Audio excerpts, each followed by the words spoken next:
കോട്ടയത്ത് വിജയം ഉറപ്പ് എന്നാണ് UDF സ്ഥാനാർത്ഥി ഫ്രാൻസിസ് ജോർജ് പറയുന്നത്. ഭൂരിപക്ഷം എത്ര എന്നത് പ്രസക്തമല്ല.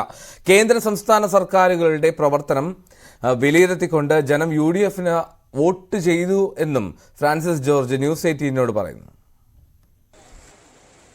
തെരഞ്ഞെടുപ്പ് ഫലം വരാൻ ഇനി മണിക്കൂറുകൾ മാത്രം ബാക്കിയെന്ന് തന്നെ പറയാം. എന്നോടൊപ്പമുള്ളത് കോട്ടയത്തെ UDF സ്ഥാനാർത്ഥി ഫ്രാൻസിസ് ജോർജാണ്. എന്താണ് ഈ അവസാന മണിക്കൂറുകളിലെ ഒരു പ്രതീക്ഷ തുടക്കം മുതൽ ഇപ്പോൾ അവസാനം വരെ ഞങ്ങളെ സംബന്ധിച്ചിടത്തോളം ഒരു പ്രതീക്ഷ തന്നെയാണ്. കോട്ടയത്ത് UDF വിജയിക്കുമെന്ന് തന്നെയാണ് ഞങ്ങൾ പ്രതീക്ഷിക്കുന്നത്. അപ്പോൾ അതുകൊണ്ട് ഞങ്ങളെ സംബന്ധിച്ചിടത്തോളം അങ്ങനെ ഒരു ആശങ്കയില്ല, പരാജയപ്പെടുമെന്നുള്ളൊരു ആശങ്കയില്ല.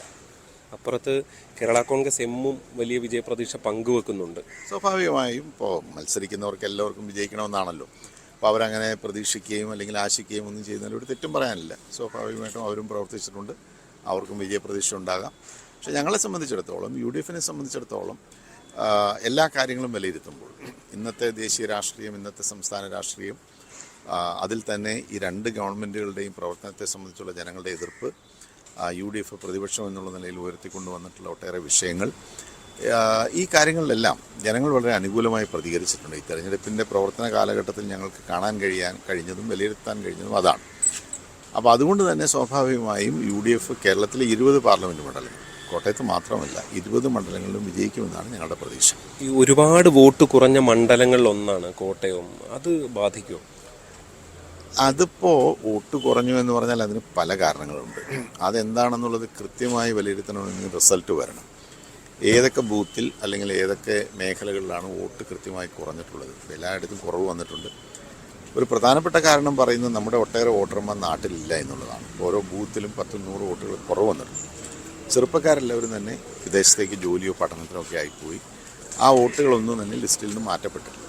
ഇവിടെ മരണപ്പെട്ടു പോയ ആളുകളുടെ പേരുകൾ പോലും നീക്കം ചെയ്തിട്ടില്ല എന്നാണ് ഞാൻ മനസ്സിലാക്കുന്നത്. അപ്പോൾ അങ്ങനെയൊക്കെ വെച്ച് നോക്കുമ്പോൾ ഈ വോട്ട് കുറവ് എന്നുള്ളത് ഒരു വലിയ ഒരു ഇതായി തോന്നാം. പക്ഷേ കുറവ് എല്ലാ സ്ഥലത്തും വന്നിട്ടുണ്ടെന്നാണ്, എല്ലാ മേഖലയിലും ഉണ്ടായിട്ടുണ്ട്. അപ്പോൾ അതുകൊണ്ട് അതിൻ്റെ ഒരു പ്രത്യാഘാതം എന്താണെന്നുള്ളത് കൃത്യമായി വോട്ടെണ്ണിയാൽ മാത്രമേ മനസ്സിലാവൂ. എത്ര ഭൂരിപക്ഷം എന്നൊരു കണക്ക് കൂട്ടലുണ്ടോ? അങ്ങനെ കണക്ക് കൂട്ടുന്നില്ല. ഒരു മാന്യമായ രീതിയിലുള്ള ഒരു വിജയം ഉണ്ടാകുക എന്നുള്ളത് മാത്രമേ ഉള്ളൂ. എന്നെ സംബന്ധിച്ചിടത്തോളം അങ്ങനെ ഭൂരിപക്ഷം ഒരു വലിയ പ്രശ്നമായി ഞാൻ കാണുന്നില്ല. തെരഞ്ഞെടുപ്പിൽ വിജയിക്കുക എന്നുള്ളതാണ്.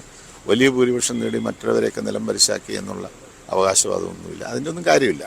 നമ്മൾ വിജയിച്ചാൽ വലിയ ഭൂരിപക്ഷം എന്ന് പറഞ്ഞാൽ വലിയ ഉത്തരവാദിത്വമാണ് ജനങ്ങൾ നൽകുന്നത്.